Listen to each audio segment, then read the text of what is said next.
age-old question. Scripted lang ang battle of the YouTubers. Scripted talaga yan. Magkakaibigan sila. Hindi dahil talaga sila magkakaaway. Lahat yan scripted for entertainment. Scripted yung ganito. Scripted yung ganyan. Pag bumalik si ganito, scripted to. Scripted ba ang battle of the YouTubers?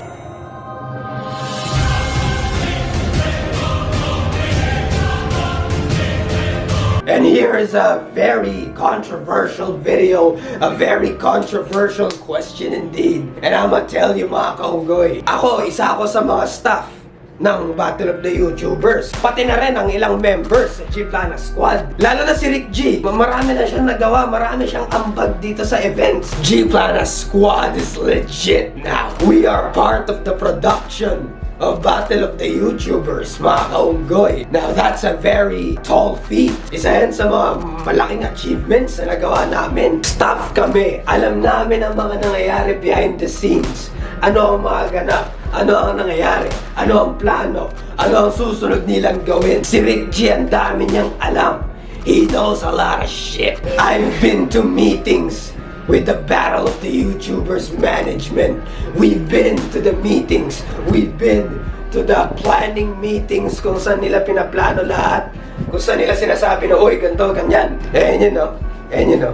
Yan. Kita ba? Kita ba?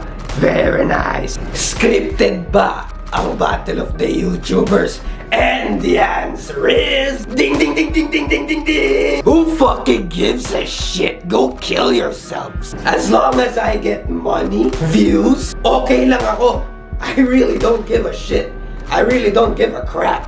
And to answer your question, marami ba akong alam? May alam ba ako? May mga alam ba ako sa behind the scenes happenings? Hell no! At saka common sense na rin. Because who in their sick, demented, sadistic mind would let other people hurt other people or tell this guy na batuhin ng tao ang isang tao or sapakin talaga ang isang tao during a basketball game just for the sake of a script. Imagine niyo meeting tapos sabi ng parang director or boss, uy, kailangan sa oras ng ganito during habang nagba-basketball kayo, kailangan sapakin mo talaga yung kalaban mo sa basketball game. Sapakin mo talaga siya. And I mean yung hindi yung ganun-ganun na sapak, kundi sapak talaga na dudugo talaga ilong. Sapakin mo talaga. Ngayon kung tatanungin nyo, yung trash-tukan nila, yung racist, yung racism nila, pang-hype lang ba yun? I don't fucking know. Kasi wala akong alam eh.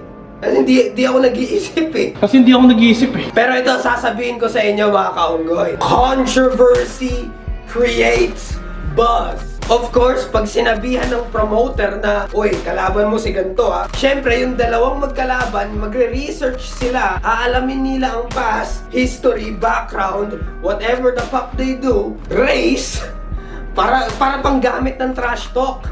And pag nag-trash talkan sila, ang reaction ng mga tao, oh, sinabi niya yan, oh, sinabi niya yung ganito. Kailangan mag-away sila. Kailangan isettle nila yung beef nila, yung hatred nila sa isa't isa. I'ma pay to see this shit. Gusto ko malaman kung ano ang nangyari, lalo na kung idol na idol nila ang lalaban. Syempre, they will pay money to see their idol kick ass. At saka I don't think it's scripted kasi one reason mga kaunggoy, isa ako sa mga nasa attendance desk. Alam niyo yun, yung may mga attendance sheet. Tapos nasa entrance ako. Tapos bago pumasok ang mga YouTubers, dadaan muna sila sa akin at kay RC. Dadaan muna sila sa amin. Magsasign muna, bibigyan namin sila ng ganto. Speaking of ganto, di ba, nasa attendance desk, binibigay namin yung mga ID sa mga vloggers, YouTubers, sa mga staff, kung sino-sino man ang part ng event. Share ko lang, may mga naiwan kayo. Rendon! Naiwan mo yung ID mo, hindi mo ata nakuha eh. May nagbigay na ata sa'yo or some shit, another copy lang ata to. Ako at si RC ang nasa entrance. Bago nyo makita maglaro ang mga vloggers sa court at maglaro sa boxing ring, they gotta get through us. They gotta get through me. They gotta get through Manong Jaire. Dadaan muna sila sa amin. Kung hindi dahil sa amin, hindi nyo sila makikita. Like, kung hindi namin sila pinapasok, hindi nyo sila makikita. Kung hindi dahil sa amin, wala sila sa court at sa boxing ring naglalaban. Pag wala sila sa listahan, they shall not pass. Ang lupit no, nasa attendance desk ako, and habang nasa attendance desk ako, ilang beses na ako nagka-panic attack. Shit! 6 digits yung subscribers nito ah. Kinakausap niya ako? And he needs an ID from me? Now that's fucking amazing right there. Staff ako sa Battle of the YouTubers. If given the chance, sasali ba ako? It depends on the money and sa kalaban. Siyempre, ayoko naman ng kalaban na sobrang lakas, you know? May nakita akong comment nung kailan eh. Something about, oh, gawa naman ng Battle of the YouTubers ng wrestling, yung professional wrestling. Now that I wanna see. I wanna see that. Hell, I wanna be a part of that shit. Kasi if there is one thing I'm very good at, and that is professional wrestling. I love professional wrestling. And sana nga, gumawa ang Battle of the YouTubers ng mga WWE style wrestling style, mga nagre-wrestling sila. Scripted ba ang Battle of the YouTubers? Honestly, I really don't fucking know. They just tell me to do shit and I do those shit. Sabihan nila ako na, oy, bumili ka ng battery para sa mic. I do it. Oy, ikaw taga-ring ng bell sa boxing. Ako, taga-ring ng bell nung suntukan ng mga sikat. So yeah, I just do things. I just do shit.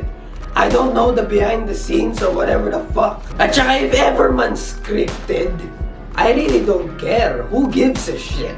As long as I get money. Also, entertainment day, you know. People are entertained. They watch this shit. They wanna know who wins or who doesn't. They wanna see who gets knocked the fuck out. They wanna see kung sino man yung mananalo, matatalo, magsusuntukan. It's entertainment, mga kaunggoy. Bakit nyo kailangan alamin kung, oh, alrighty mga kaunggoy, ayun lang yung video na ito.